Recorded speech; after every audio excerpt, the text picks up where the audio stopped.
स्थिति एवं विस्तार। तो भारत की स्थिति और विस्तार वाला पार्ट हम पूरी तरह से कंप्लीट कर चुके हैं। उसके बाद हम बात कर रहे थे भारत के भौतिक प्रदेश, भारत के भौतिक प्रदेश। और भारत के भौतिक प्रदेशों में हम बात कर रहे थे, ध्यान रखना यहाँ पर, उत्तर का पर्वतीय भाग, उत्तर का पर्वतीय भाग। और उत्तर के पर्वतीय भाग में हमने बात की थी सबसे पहले ट्रांस हिमालय, ट्रांस हिमालय की। ट्रांस हिमालय के बाद हम बात कर रहे थे हिमालय की, और हिमालय के अंदर हम बात कर रहे थे महान हिमालय की, महान हिमालय। ठीक है, तो महान हिमालय की हम चर्चा लास्ट क्लास में अभी तक कर रहे थे। तो सभी लोग लगभग जुड़ गए होंगे। सभी लोगों को नमस्कार, गुड मॉर्निंग, राधे राधे, जय श्री कृष्णा, सभी लोगों को नमस्कार मेरा। तो देखिए हम यहां तक बात कर चुके थे, जो बच्चे कल जुड़े होंगे, ठीक है, राजेश कुमावत कलावत जी, आपको भी नमस्कार। ठीक है, तो देखिए यहां पर हम बात करें, बायोस्फीयर रिजर्व नंदा देवी है, बिल्कुल नंदा देवी भी है, कंचनजंगा भी बायोस्फीयर रिजर्व है, 18 बायोस्फीयर रिजर्व है, ठीक है ना, 18 बायोस्फीयर रिजर्व है, उसकी भी हम बात करेंगे आगे। तो देखिए यहां पर मैं बात कर रहा था भारत के भौतिक प्रदेशों की, और भारत के भौतिक प्रदेशों में उत्तर का पर्वतीय भाग आपका चल रहा था, अगर आपने लास्ट क्लास देखी होगी तो, ठीक है। और ट्रांस हिमालय और हिमालय, ठीक है, ट्रांस हिमालय की बात कर चुके हैं, हिमालय की बात कर रहे थे, और हिमालय में हम बात कर रहे थे महान हिमालय की या बृहद हिमालय की, या जिसको हम बोलते हैं हिमाद्री। ठीक है, तो देखिए यहां पर महान हिमालय में मैंने कल आपको बता दिया था इसके सर्वोच्च शिखर कौन कौन से हैं। अब महान हिमालय की ऊंचाई ध्यान रखना 6000 मीटर से भी ज्यादा है, तो इस पर बहुत सारे ग्लेशियर पाए जाते हैं, बहुत सारे हिमनद इसके ऊपर जमा है। हिमनद से पिघलने से क्या बनती है, नदियों की उत्पत्ति होती है। ठीक है, तो मैं यहीं पर लिख देता हूं, महान हिमालय में, महान हिमालय में अनेकों, लिखते जाएं साथ साथ में, महान हिमालय में अनेकों हिमनद, हिमनद स्थित हैं, अनेकों हिमनद स्थित हैं।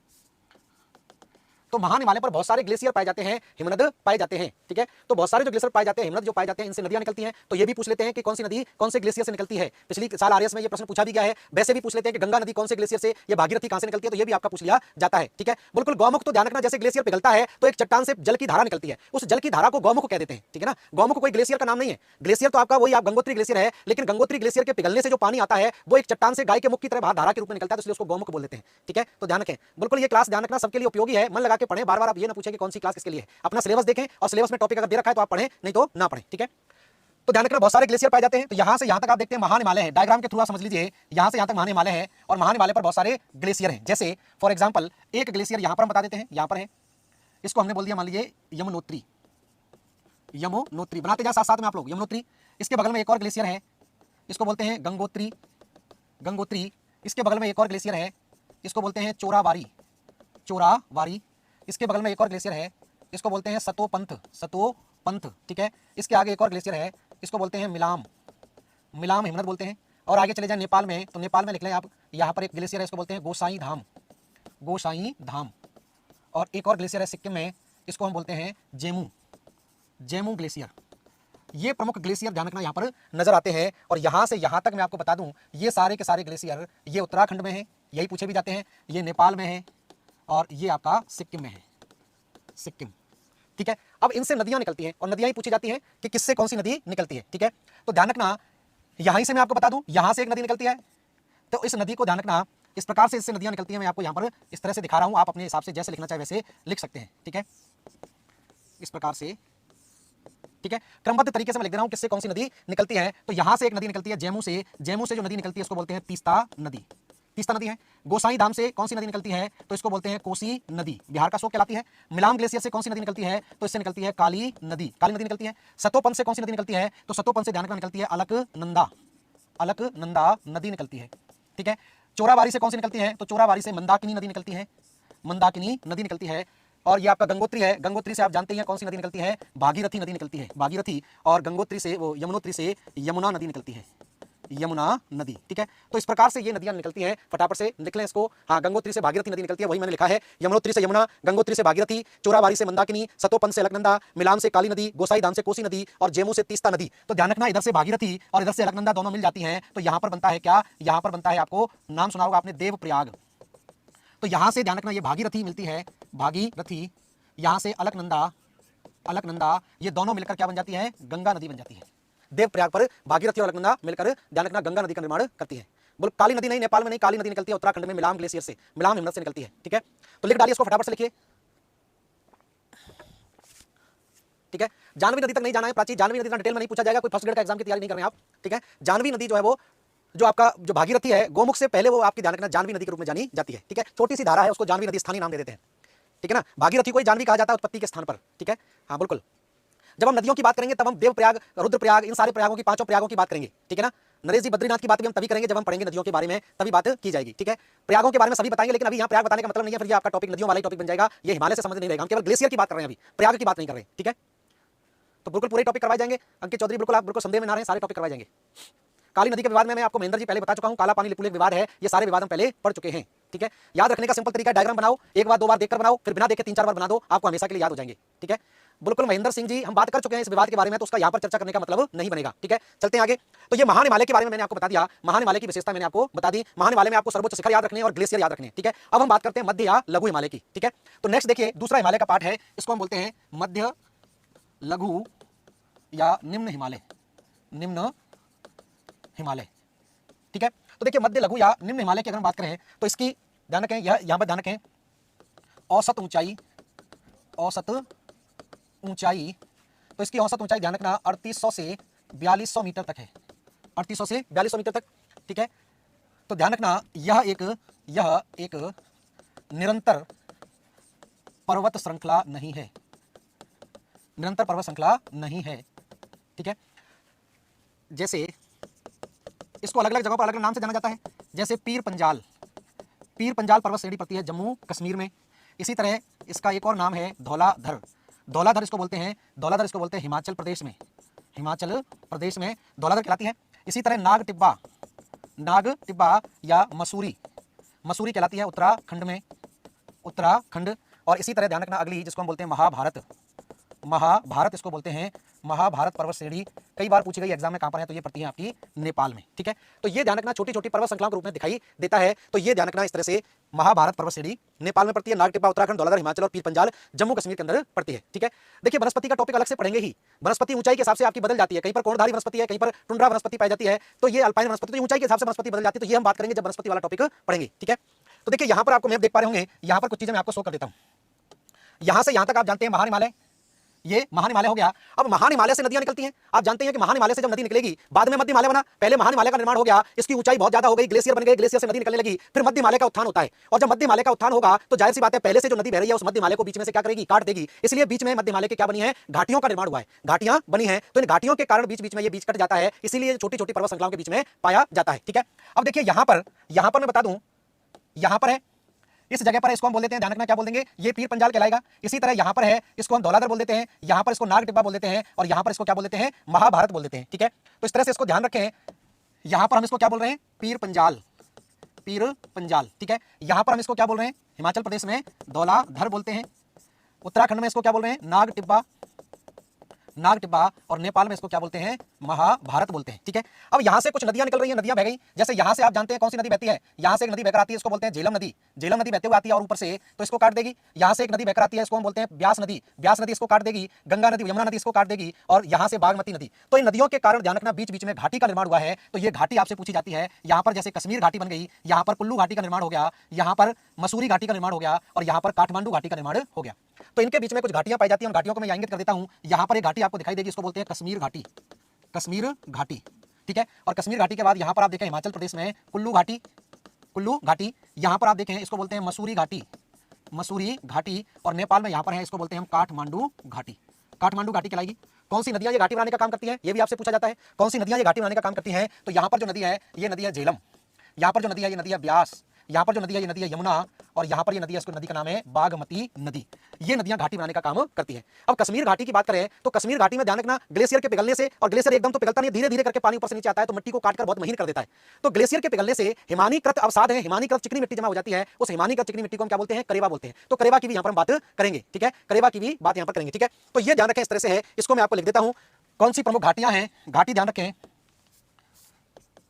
घाटी, ठीक है, और यहाँ पर पर्वत श्रेणी, पर्वत श्रेणी, और यहाँ पर कौन सी नदी उस घाटी का निर्माण करती है, इस प्रकार से लिख लीजिए। तो सबसे पहले लिखिए कश्मीर घाटी, कश्मीर घाटी, पर्वत श्रृंखला कौन सी है, पीर पंजाल, ठीक है, नदी कौन सी है, झेलम, झेलम नदी कश्मीर घाटी का निर्माण करती है। इसके बाद दूसरी है, इसको बोलते हैं कुल्लू कांगड़ा घाटी, कुल्लू घाटी लिख देते हैं। कुल्लू घाटी ध्यान रखना कहाँ पर है, धौलाधर में, धौलाधर, और ध्यान रखना ये कौन सी नदी बनाती है, ब्यास नदी बनाती है, ब्यास नदी इसका निर्माण करती है, ठीक है। तीसरी हम बात करें, यहाँ पर एक और घाटी है, इसको बोलते हैं मसूरी घाटी, मसूरी घाटी। तो मसूरी घाटी ध्यान रखना किसमें है, नाग टिब्बा पर्वत श्रेणी को काट देती है यमुना नदी, यमुना नदी बना रही है, ठीक है।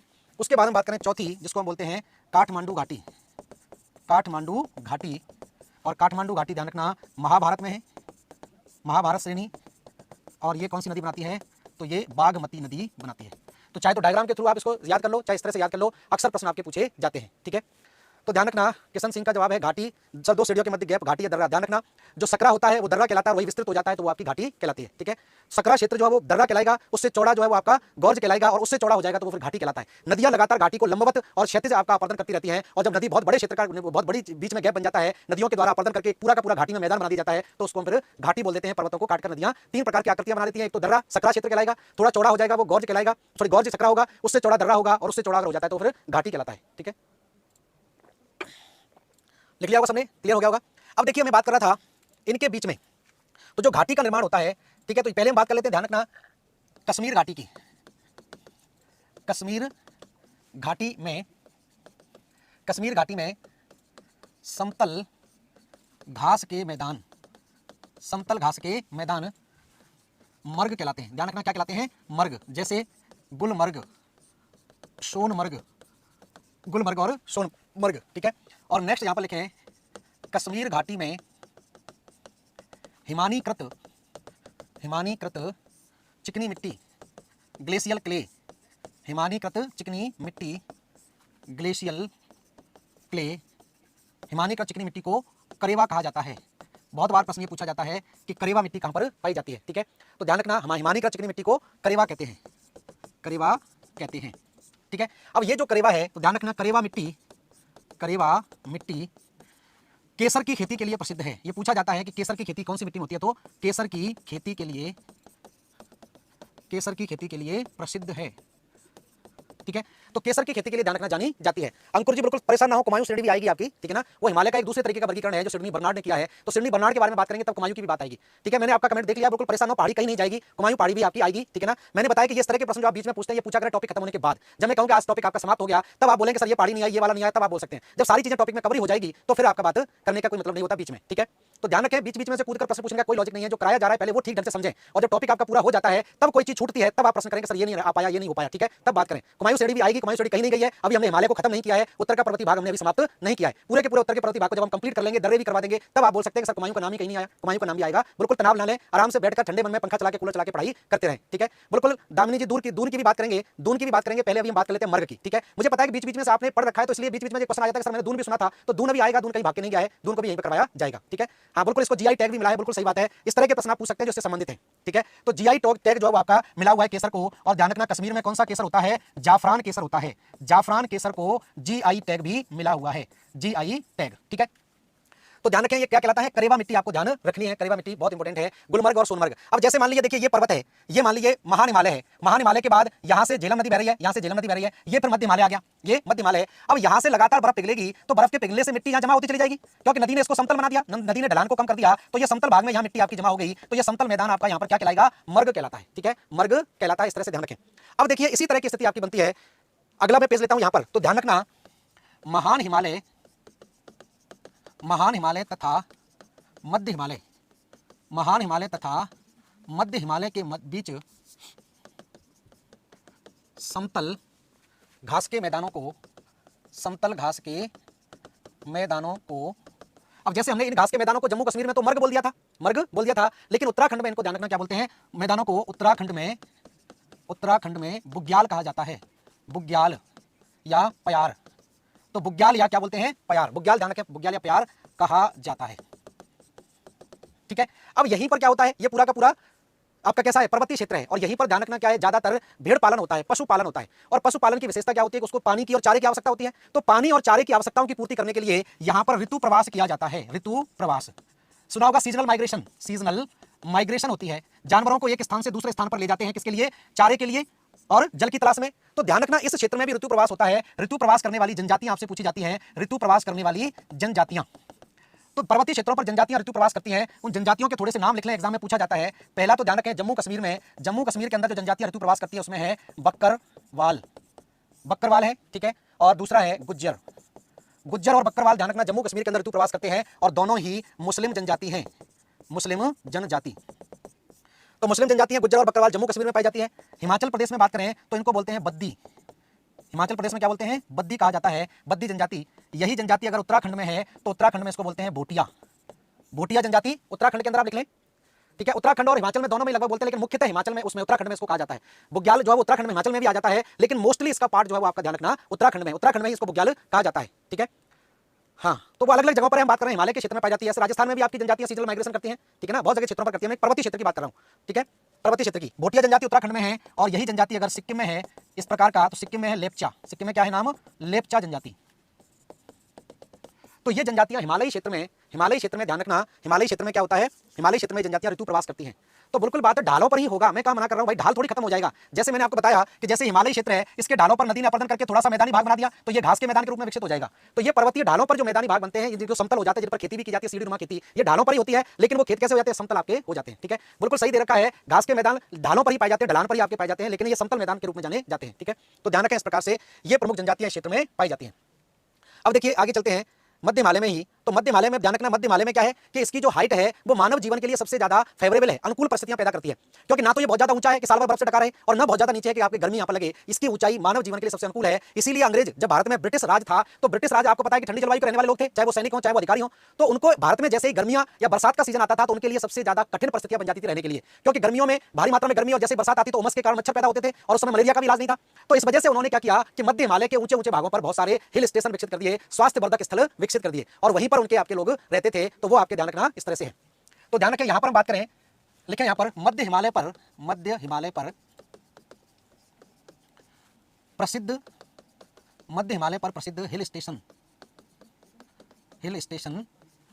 स्थित हैं, हिल स्टेशन स्थित हैं। तो मध्य हिमालय पर ध्यान रखना विभिन्न प्रकार के हिल स्टेशन हैं, जिनको हम स्वास्थ्यवर्धक स्थल भी कहते हैं, ठीक है। हिल माने होती है पहाड़ी और स्टेशन माने रुकने की जगह, ठीक है। हिंदी में शुद्ध हिंदी लिखें तो स्वास्थ्यवर्धक स्थल भी बोला जाता है, लेकिन एग्जाम में स्वास्थ्यवर्धक स्थल कम ही लिखा मिलेगा, हिल स्टेशन ही लिखा रहता है, ठीक है। तो इस तरह से आपको ध्यान रखना है। अब देखिए यहां पर हम बात करें कौन कौन से, तो ध्यान के मैं स्टेट वाइज लिखा देता हूं। जम्मू कश्मीर का लिखना पहले। जम्मू कश्मीर में जैसे श्रीनगर है, श्रीनगर हिल स्टेशन है, पटनी टॉप है, पटनी टॉप, पहलगांव,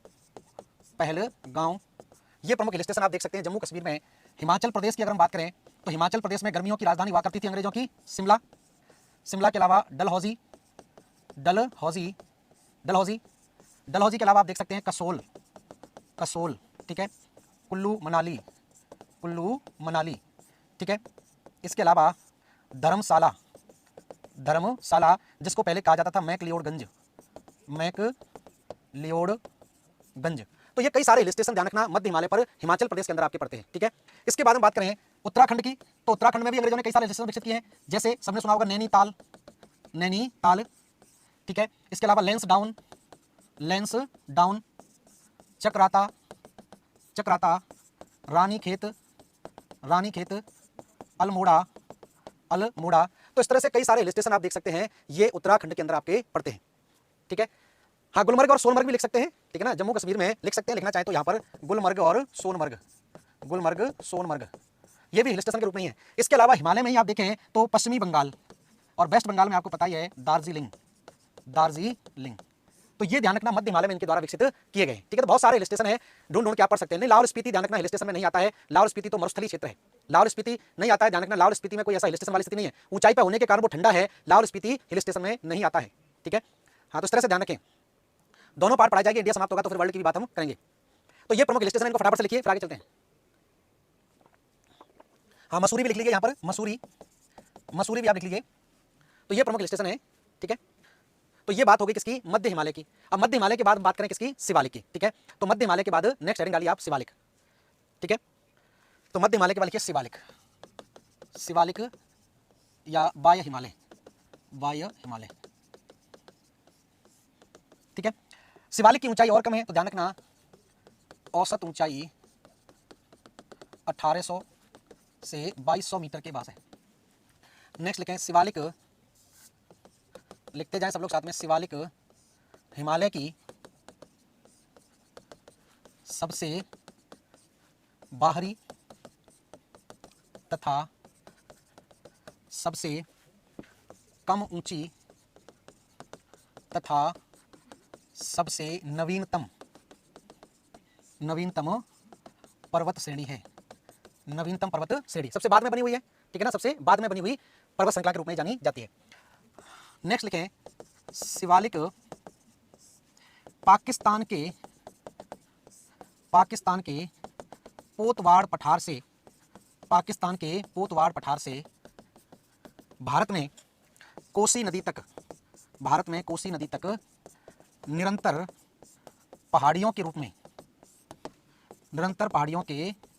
रूप में दिखाई देता है, ठीक है। नेक्स्ट ध्यान रखें, उसके बाद शिवालिक का विस्तार अरुणाचल प्रदेश में पाया जाता है। ठीक है। तो शिवालिक ध्यान रखना छोटी छोटी पहाड़ियों के रूप में, एक लंबी ऊंची पर्वत श्रृंखला नहीं है, बीच बीच में दिखाई देती, बीच बीच में नहीं दिखाई देती, इस प्रकार से शिवालिक आपका नजर आता है, ठीक है। तो ध्यान रखना इसका विस्तार अरुणाचल प्रदेश में पाया जाता है। और नेक्स्ट लिखें, इसे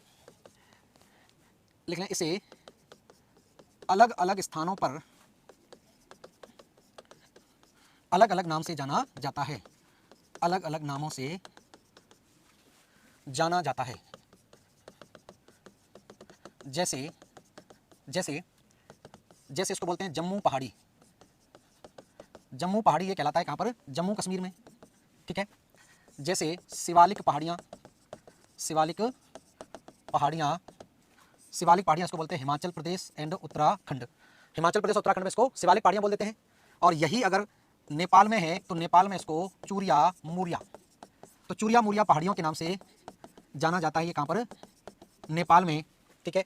और यही अगर पहुंच जाता है अरुणाचल प्रदेश में तो यहाँ की जनजाति के नाम पर इनके नाम हैं डाफला, मीरी, अभोर तथा मिश्मी पहाड़ियाँ। डाफला, मीरी, अभोर तथा मिश्मी पहाड़ियाँ ये कहलाता है कहाँ पर, अरुणाचल प्रदेश में। तो अरुणाचल प्रदेश में ये डाफला, मीरी, अभोर और मिश्मी पहाड़ियों के रूप में जाना जाता है, ठीक है। इस तरह से आपको ध्यान रखना है। तो शिवालिक हिमालय में ही है, तो शिवालिक कोई तो काटकर सारी नदियां मैदानी भागों में प्रवेश करती हैं। भाई गंगा है, गंगा यमुना ये सारी नदियां शिवालिक को काट देती है, क्योंकि शिवालिक छोटी छोटी पहाड़ियों के रूप में है। तो उसके बीच में ऐसा नहीं है कि कोई बहुत बड़ा दर्रा वगैरह बन जाता है, बहुत बड़ा क्षेत्र ऐसा कोई, तो छोटी छोटी पहाड़ियों से नदियां निकलती हैं, तराई क्षेत्र में, भावर क्षेत्र में प्रवेश कर जाती हैं पहाड़ियों से निकलकर, ठीक है। तो अरुणाचल प्रदेश में इसको डाफला, मीरी, अभोर और मिश्मी पहाड़ियां, यहाँ की स्थानीय जनजाति इन पहाड़ियों पर निवास करती है, तो उन्हीं के नाम पर इन पहाड़ियों का नाम पड़ा है, ठीक है। ठीक है, तो इस तरह से है। तो ध्यान रखें ये सारी चीजें इसमें पूछी जाती है। अब क्या है, अब जैसे ये मध्य हिमालय है और ये शिवालिक है, तो इसके बीच में भी इस तरह से इसके ढलानों पर भी ध्यान रखना क्या बन गए, मैदानी भाग बन गए। तो ध्यान रखना इनके बीच में जो घाटियां बनी है, समतल मैदानी घाटियां बन जाती हैं, इन घाटियों को भी अलग अलग नाम से जाना जाता है, ठीक है। तो अगला पॉइंट यहाँ पर लिखें, नेक्स्ट,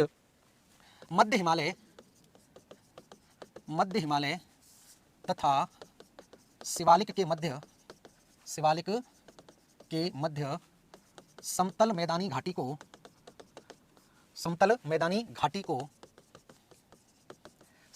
घाटी को ध्यान रखना, एक जगह तो हम बोलते हैं दून और एक हम बोलते हैं द्वार। तो दून और द्वार के नाम से जानी जाती है। तो दून की बात हम करें तो ध्यान रखना, जैसे जम्मू दून है, पोटली दून, कोठारी दून, देहरादून है, देहरादून। तो इस प्रकार से दून है। ये तीनों दून आप देख सकते हैं जम्मू और कश्मीर में है, लेकिन देहरादून कहां पर है, उत्तराखंड के अंदर है, ठीक है। और अगर हम द्वार की बात करें तो द्वार का एग्जांपल आप लिखें क्या है, हरिद्वार, ठीक है।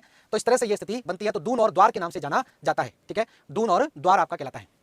तो ध्यान रखें, मध्य हिमालय या शिवालिक के बीच में जो समतल मैदानी घाटी है, इसको दून और द्वार के नाम से जाना जाता है। वहां पर हमने क्या कहा था, वहां पर हमने मर्ग और बुग्याल कहा था। तो मर्ग और बुग्याल, दून और द्वार, बहुत प्रश्न आपसे पूछे जाते हैं कि किस प्रकार की स्थिति यहां पर बनती है, ठीक है। तो ये तो बात हो गई किसकी, ये बात हमने कर ली हिमालय की तीनों पर्वत श्रृंखलाओं को हमने ले लिया, महान हिमालय, मध्य हिमालय और शिवालिक। अब हम बात करें पूर्वांचल हिमालय की। तो पूर्वांचल हिमालय में छोटी छोटी पहाड़ियां आपकी पाई जाती हैं, तो उन छोटी छोटी पहाड़ियों के रूप में किस राज्य में कौन सी पहाड़ी है, वहां से प्रश्न आपका पूछा जाता है, ठीक है।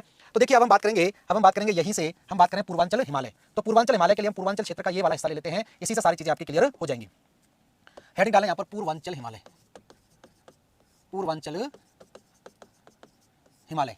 ठीक है। अब पूर्वांचल हिमालय की बात करें तो आप सब लोग जानते हैं कि यहां से लेकर यहां तक ये अरुणाचल प्रदेश है, ठीक है। यहां से यहां तक लेकर ये नागालैंड है, यहां से यहां तक आपका ये नागालैंड है, ये पूरा का पूरा मणिपुर है, ये मिजोरम है, यहां से यहां तक ये क्या है, मिजोरम।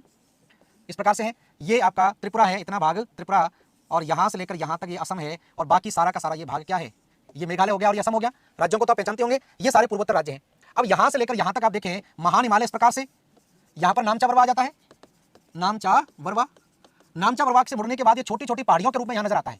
ये छोटी छोटी पहाड़ियां इस पूर्वांचल हिमालय के रूप में यहाँ दिखाई देती हैं। ठीक है, ये छोटी छोटी पहाड़ियों को आप ध्यान रखें, मैं इनको थोड़ा अलग कलर कर देता हूँ। ये आपका ये पूरा का पूरा राज्य यहाँ से लेकर यहाँ तक असम है। ठीक है, ये मेघालय है, ये नागालैंड है, ये मणिपुर है, ये मिजोरम है और ये आपका त्रिपुरा दिखाई देता है, और यहाँ से लेकर यहाँ तक ये अरुणाचल प्रदेश है। ठीक है, तो ये तो महान हिमालय की स्थिति हो गई। तो ध्यान रखना यहाँ पर क्या स्थिति बनती है, तो मैं आपको बता दूं, ये पहाड़ी कहलाती है, इसको बोलते हैं पटकाई बूम। तो पटकाई बूम पहाड़ी आपसे पूछा जाएगा कौन से राज्य में है, तो ये राज्य आपका कौन सा है, अरुणाचल। तो ये पूछा जाता है कि महान हिमालय को अरुणाचल प्रदेश में किस नाम से जाना जाएगा, या सीधा पूछ लिया जाएगा कि पटकाई बूम पहाड़ी कहां पर पड़ती है। ठीक है, तो पटकाई बूम मैंने आपको बता दिया अरुणाचल प्रदेश में है। उसके बाद नागालैंड में आ जाए, तो नागालैंड में इसको नागा पहाड़ी बोलते हैं, और नागा पहाड़ियों में ध्यान रखना सबसे ऊंची चोटी पड़ती है, इसको बोलते हैं माउंट सारामती। माउंट सारामती नागा पहाड़ियों के अंदर पड़ती है। ठीक है, नागा पहाड़ी के अंदर पड़ती है माउंट सारामती। ठीक है, तो ध्यान रखें। सुलोचना सारंग जी, मेरे ख्याल से ये जो हरिद्वार आप यूपी में है ये पूछ रहे हैं, ये बहुत ही बच्चों वाला क्वेश्चन आपका हो जाएगा। ठीक है, भारत में अगर आप रह रहे हैं तो आपको ये नहीं पता कि हरिद्वार कहां पर पड़ता है, तो ये बहुत दुख की बात है। ठीक है ना, हरिद्वार में अभी हाल ही में कुंभ लगा है, दुनिया भर की चर्चा थी हरिद्वार को लेकर, तो आपको पता होना चाहिए कि हरिद्वार उत्तर प्रदेश में नहीं है, उत्तराखंड में आता है हरिद्वार। ठीक है, तो इस तरह से ध्यान रखें। तो यहाँ पर नेक्स्ट मणिपुर है, नागालैंड के बाद मणिपुर। मणिपुर में मणिपुर पहाड़ियाँ या इन्हीं को हम बोलते हैं लेमा टोल पहाड़ी। लेमा टोल पहाड़ी भी कहा जाता है, तो लेमा टोल पहाड़ी भी साथ साथ में आप लोग ध्यान रखें। और यहाँ पर है आपकी नेक्स्ट ये वाली आप देख रहे हैं, ये है मिजोरम। तो मिजोरम में मीजो जनजाति रहती है, तो मीजो पहाड़ी ध्यान रखें, या इसी को बोलते हैं लूसाई पहाड़ी। लूसाई पहाड़ी, तो ध्यान रखें मीजो या लूसाई पहाड़ी हो गई मिजोरम के अंदर। और ये त्रिपुरी देवी के नाम पर इस राज्य का नाम पड़ा है, त्रिपुरेश्वरी देवी यहाँ पर है, तो इसको बोलते हैं त्रिपुरा पहाड़ी। तो त्रिपुरा पहाड़ी के नाम से जाना जाता है। इन पहाड़ियों पर त्रिपुरेश्वरी देवी का मंदिर होने के कारण ये त्रिपुरा पहाड़ी के नाम से जानी जाती है। ठीक है, तो ये तो महान हिमालय की बात हो गई। अब उसके बाद हमने बात की थी शिवालिक की। शिवालिक की हमने बात की थी कि शिवालिक ध्यान रखना कोसी नदी तक तो निरंतर नजर आ रहा था, शिवालिक है ये। शिवालिक, फिर शिवालिक गायब हो गया, और शिवालिक फिर हमें कहां दिखाई दे रहा है, अरुणाचल प्रदेश में डाफला, मीरी, अभोर और मिसमी पहाड़ियों के नाम से के रूप में शिवालिक का विस्तार यहां पर पाया जाता है। ठीक है, तो शिवालिक की अगर हम बात करें तो शिवालिक को ध्यान रखना अलग अलग पहाड़ी के नाम से जाना जाता है, डाफला, मीरी, अभोर और मिसमी। डाफला, मीरी, अभोर और मिसमी पहाड़ी, तो ये शिवालिक का भाग है। ठीक है, इसके अंदर आ गई। उसके बाद हम बात करें शिवालिक के बीच में महान कैसे आ गया, तो ध्यान रखें शिवालिक, महान हिमालय तो ऊपर है, नीचे शिवालिक है, मध्य हिमालय यहीं पर समाप्त हो जाता है, और ये आपका शिवालिक का है। अब देखिए कुछ पहाड़ियां यहां पर भी पाई जाती हैं, और ये पहाड़ियां ध्यान रखना प्रायद्वीपीय पठार का भाग है। इन पहाड़ियों का हिमालय से कोई लेना देना नहीं है, और इसमें पहाड़ियां हैं गारो, खासी, जयंतिया, मिकिर, रेंगमा, ये पहाड़ियां यहां पर नजर आती हैं। ये सारी की सारी पहाड़ियों का ध्यान रखना हिमालय से कोई लेना देना नहीं है, ये पहाड़ियां प्रायद्वीपीय पठार का भाग है, प्रायद्वीपीय पठार का। यहां पर राजमहल की पहाड़ियां पड़ती हैं, राजमहल की पहाड़ियां, ये राजमहल पहाड़ियों का ही विस्तार है, और ये पूरा का पूरा भाग किसका है, प्रायद्वीपीय पठार का। तो इन पहाड़ियों के नाम में क्रमबद्ध तरीके से लिख देता हूं। यहां पर पहाड़ियां नजर आती हैं गारो, खासी, जयंतिया, मिकिर, रेंगमा, बरेल, ये प्रमुख पहाड़ियां हैं। तो गारो, खासी, जयंतिया ध्यान रखना ये पहाड़ियां आपकी मेघालय में पड़ती हैं, और ये पहाड़ियां असम के अंदर पड़ती हैं। तो ये प्रमुख पहाड़ियां इस क्षेत्र में दिखाई देती है। ये सारी की सारी पहाड़ियां जो है मिलकर बनाती हैं पूर्वांचल हिमालय। तो ये सारा क्षेत्र आपका मिलकर क्या कहलाता है, पूर्वांचल हिमालय कहलाता है। ठीक है, इसको बना लीजिए बहुत आराम से, नेक्स्ट क्लास में इसको लिखाने का मौका मिल पाएगा, नेक्स्ट क्लास में लिखवाऊंगा अच्छे तरीके से कि कौन सी पहाड़ी कहां पर है। यहाँ पर ज्यादातर पहाड़ियों का नाम जनजातियों के नाम पर ही है, जैसे गारो, खासी, जयंतिया पहाड़ियां हैं, तो ये भी यहाँ पर पाई जाने वाली जनजातियां पहाड़ों पर निवास करती हैं। इस वजह से ध्यान रखना इसको हम क्या बोलते हैं, गारो खासी बोल देते हैं। तो गारो, खासी, जयंतिया, मिकिर, रेंगमा, ये सब जनजातियां यहाँ पर पाई जाती है। ठीक है, हाँ सर, डाफला, मीर जनजातियां भी पाई जाती है, बिल्कुल ये भी जनजातियों के नाम ही है। मैंने बताया जो पहाड़ियां इन पर जनजातियां निवास करती है। ठीक है, तो ये स्थिति यहाँ पर बनती है। तो बनाइए इसको फटाफट से, फिर आगे देखते हैं। देखिए अलग कैसे हुई, अलग होने का कारण क्या है कि ये पूरा का पूरा क्षेत्र जो है, ये पूरा का पूरा क्षेत्र आप देख रहे हैं, ये प्रायद्वीपीय पठार है। राजमहल की पहाड़ियों के बीच में यहाँ पर गैप है, ये हिस्सा नीचे धस गया, तो ये राजमहल गारो गैप के नाम से जाना जाता है, मालदा गैप भी बोलते हैं। बीच वाला भाग भ्रंश के कारण नीचे धस गया। आपको पता है कि भूगर्भिक पहाड़ियां जो है, भूगर्भिक हलचल के कारण ऊपरी सतह पर विभिन्न स्थलाकृतियों का निर्माण होता है, तो आंतरिक स्थलाकृतियों में हलचल के कारण जान रखना नीचे धसने से वहां एक भ्रंश बन गया, उसी में एक तरफ से ब्रह्मपुत्र और गंगा नदियां आपके आके गिरती हैं, और ब्रह्मपुत्र और गंगा नदियों के उसमें गिरने के कारण वो मैदानी भाग बन गया है, जिसको मालदा गैप बोलते हैं। तो यहाँ राजमहल पहाड़ियां या गारो पहाड़ियां हैं, तो इसको राजमहल गारो गैप के नाम से जाना जाता है। ठीक है, जनजातियां और भी हैं, जब जनजातियों वाला टॉपिक पढ़ेंगे तब हम जनजातियों की बात करेंगे। अभी मैं केवल ऐसे बता रहा हूं कि ये पहाड़ियां जनजाति के नाम पर हैं। ठीक है, कृष्ण सिंह मैंने आपको बता दिया कि इस भाग में भ्रंश हो गया, इतना हिस्सा इस पूरी की पूरी राजमहल की पहाड़ी का नीचे धस गया, तो नीचे धसने के कारण यहाँ पर गड्ढा बन गया, और इस गड्ढे में यहाँ से ब्रह्मपुत्र नदी आकर गिरने लगी, और यहाँ से गंगा नदी आकर गिरने लगी। दोनों नदियों ने ये मैदानी भाग बना दिया, इसी को हम बोलते हैं राजमहल गारो गैप या मालदा गैप कहा जाता है। ठीक है, मालदा गैप कहा जाता है। ठीक है, बिल्कुल कृष्ण जी हम बात करेंगे जब अपर्दन की बात करेंगे। ठीक है ना, जो आई आकार है, वी आकार है, ये जो घाटियां बनाती हैं, ये अपर्दन के कारण, नदी के द्वारा जो अपर्दन होता है उस समय इनकी हम बात करेंगे। ठीक है, वी आकार की घाटी बनाती है हिमानियों के अपर्दन के द्वारा, और नदी के द्वारा आई आकार की घाटियां बनाई जाती है। नदी जो वो लंबवत अपर्दन करती है, तो आई आकार की गॉर्ज जो बनता है वो आई आकार की घाटी ही कहलाती है। ठीक है, तो इस प्रकार से ध्यान रखें, ये मेन मैंने पार्ट कल इसके बारे में लिखाया जाएगा। आज इतना ही समय है, कल मिलते हैं और कल मैं एक एक पहाड़ी के बारे में लिखवा दूंगा, कहां पर कौन सी पहाड़ी है और उसकी क्या विशेषता है। तो धन्यवाद सभी लोगों का जुड़ने के लिए, थैंक यू। रिवीजन जरूर करते रहें, जो कराया जा रहा है उसका रिवीजन करें, मैप पर चीजों को समझते चलें। मैंने शुरुआत में आपको बताया था कि एक एटलस आप जरूर खरीदें, चाहे ऑक्सफोर्ड की खरीदें, चाहे ओरिएंट ब्लैक स्वान की खरीदें, एक एटलस जरूर खरीदें। उस एटलस के सारे आप इन पहाड़ियों को भी ढूंढ सकते हैं कि ये पहाड़ियां कौन से राज्य में हैं, और उस पर कोई और विशेषता मेरे से छूट गई है तो वो आप अपने आप से भी ऐड कर सकते हैं। ठीक है, बिल्कुल एक एक करके मैं कल नेक्स्ट क्लास में लिखवाऊंगा। आज समय कंप्लीट हो गया, तो धन्यवाद सभी लोगों का जुड़ने के लिए, थैंक यू, नमस्कार।